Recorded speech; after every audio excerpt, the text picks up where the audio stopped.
And as long as I was tackling Kamala, going after Obama, I was the man. But once I started talking about black issues, then all of a sudden I wasn't useful anymore. I started talking about reparations, racial wealth gap, black women dying during childbirth, mass incarceration. Start talking about shit like that, the well runneth drieth. What's your name? What's your comment? 608. Hey, Tim. It's Dustin Binns from Madison. Dustin Binns, what's up, brother? What's on your mind? Oh, I wanted to talk about connectivity. Hold on a second, man. I got a feeling some of y'all are about to click off this video, but I want you to know the message in this video is very important, so bear with me. Give me like a couple more minutes for you to understand what we're talking about here, because this shit's going to be epic. All right, now, continue, Johnson. You know, our community is a lot of older people, and there was a lot of people that were very much Bernie supporters in the primary. And it's, you know, I just think that communication and connection or connectivity between our supporters is very difficult. So I wanted to find a good idea from you on what would be the best way to create a community message that could get to those supporters first, the people that already agree with us, and maybe have them, because like they're the older people, that they would be able to better understand how to communicate with other older people to get them to be more convinced to come to our side within our community specifically. Community connection, you know, community connectivity. Uh-huh. That's what I'm saying is, like, what do you find would be the best way to get the message out to those people to connect them? Because maybe someone that's more centralized and more understanding of the messages like you would be able to do that. But how do we do that on a local level? Because, you know, having the message be unified and more understanding of the issues would be, I feel, would be very beneficial for the progressive movement. All right, Dustin. Well, I appreciate the phone call, brother. That's a question we can pose to everyone who calls up, or any of the other callers can take that on. I don't want to get into too much theory, like, what if we do this, and what if we do that, and blah, blah, blah, blah, blah, you know. Nothing beats work, right? So one of the things that ticks me off is people don't put the time in. This shit ain't instantaneous, man. The only reason why you know who I am, Dustin, is because I've been doing it for a decade. That's it. Good night. That's why. With all the suppression, I've been doing it for a decade, so I've been around. And I learned a lot of stuff and got better at it and made more connections and kept at it and faced adversity and kept doing it. That's it. As far as the message that connects people, talk about shit that matters to them.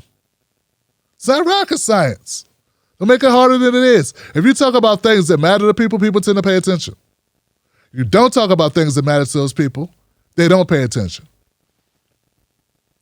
You want to connect with older voters, talk about things that impact their lives. People living in food deserts care about food. People who pay too much for the prescriptions care about high costs of prescriptions. You know what I'm saying? So these issues, you know what the issues are. Just put yourself in the mindset of the people who you're trying to reach and talk about shit that matters to them. That's it. And then get better at it. And if it's not working, keep going. And just keep going and listen to feedback and keep going and look at your numbers and see who you're reaching and keep going. And if it's starting to work, well, double down on what's working and X out what's not working. And keep going and keep going and do it for 10 years.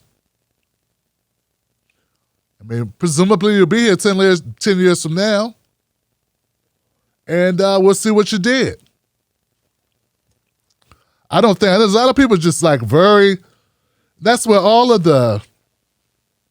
it's just amazing. Like it's people, it's like some people just have these things about them. They just think, well, they make assumptions. They make assumptions about other people. And all I'm saying at the end of the day, you just haven't been doing it long enough. Some people just haven't been doing it long enough to even talk shit. I'm sorry, man. It's what you're supposed to do. Just immediately be like super successful and like whatever you've done that you should be. Super successful. You know what I'm saying?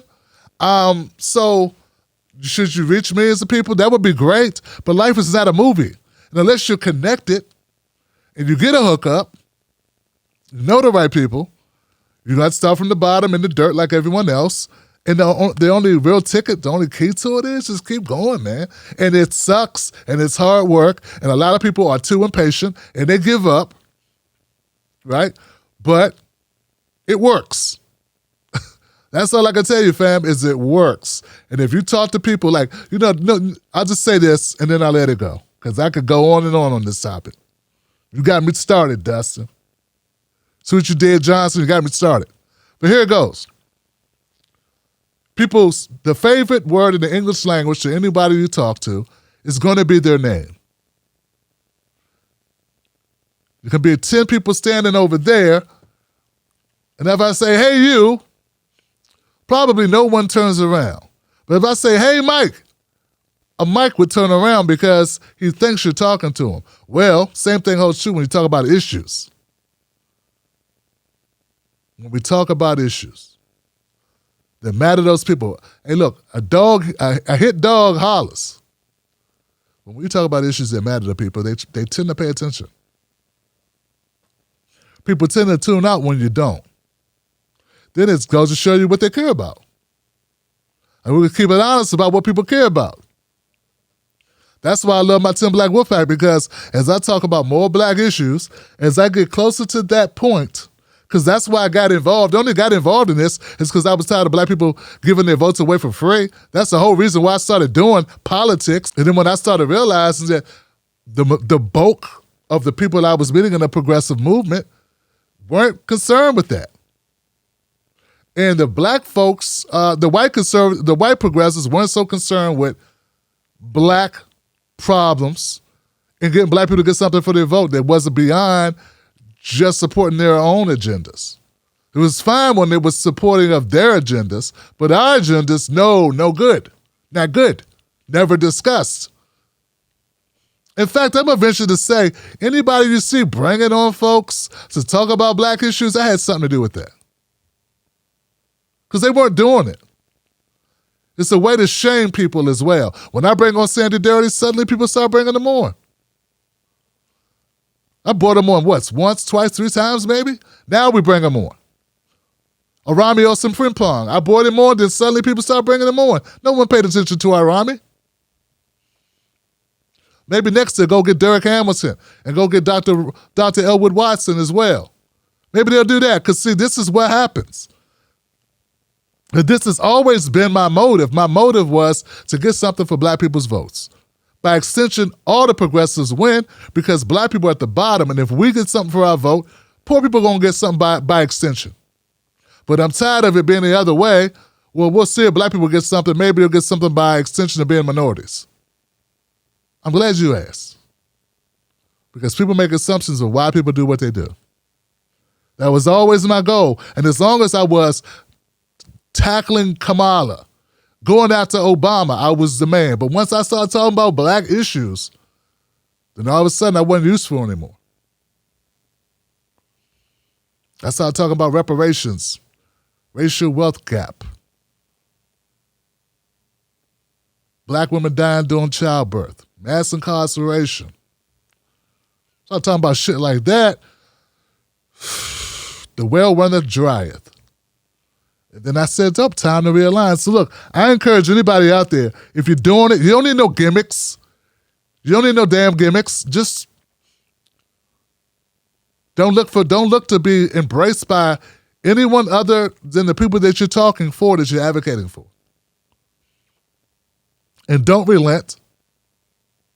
If you want to attract those older voters, talk about the shit that moves their lives. Talk about what keeps them up at night. Talk about what gets them out of bed. Talk about what scares them. Talk about the truth of their realities. First, you got to become educated in what that truth is, because you don't sound like an older person. So go talk to some older people. Go spend some time in some nursing homes. Talk to your grandparents. Talk to older people in the street. Find out what's on their minds, not what you think they need. Talk to them and find out what they actually need. Let them tell you. Then write it all down and make that be your Bible. People told me not to talk about black issues. Progressives don't give a damn about black issues. That I was messing up my brand, that I'm screwing it up. I'm wrong. I'm an idiot. Now they're switching their tone. Now they want to try to follow up because it's hot. But I'm going to be here doing it no matter if it's hot or cold, because it's what I believe I'm here to do. You want to help those older veterans, those older folks, those seniors in your community in Wisconsin? Touch their hearts. Know their pain. Articulate their pain. Speak about it so well that when you talk, they be like, damn, man, you sound like me. Were you in my house? Did you bug my phone? How do you know this? That's how intimately you need to be acquainted with their issues if you really want to reach them. But if you want to reach them because you heard some buzzwords or it just sounds, something to say because we need some votes, well, that doesn't inspire people. Yeah, that doesn't inspire people. Oh, we need votes, so we need to, well, how do we connect with them? Actually connect with them. That's how you connect with people. You actually connect with them. You actually care. See, people want black votes, but people don't want to actually connect with them. People don't want Joe Biden to win, but they don't want actually to connect with the black people down south or in South Carolina or in Virginia or in Alabama. They want to actually connect with them on these issues. Where they're at, what's really their deal, what keeps them up at night, what makes them smile, what makes them frown, what makes them cry, what they're afraid of, what they need, what they desire, what they want for their kids. If you don't know that, it's just some shit in analytics you're looking at. Oh, we just need more. We need blacks here. We need more women. We need some older people. We need to shore up the base. We need to. That doesn't move people. That doesn't excite people. That's not going to get you nothing. If you keep doing that, you deserve to lose. So that's what I'm on.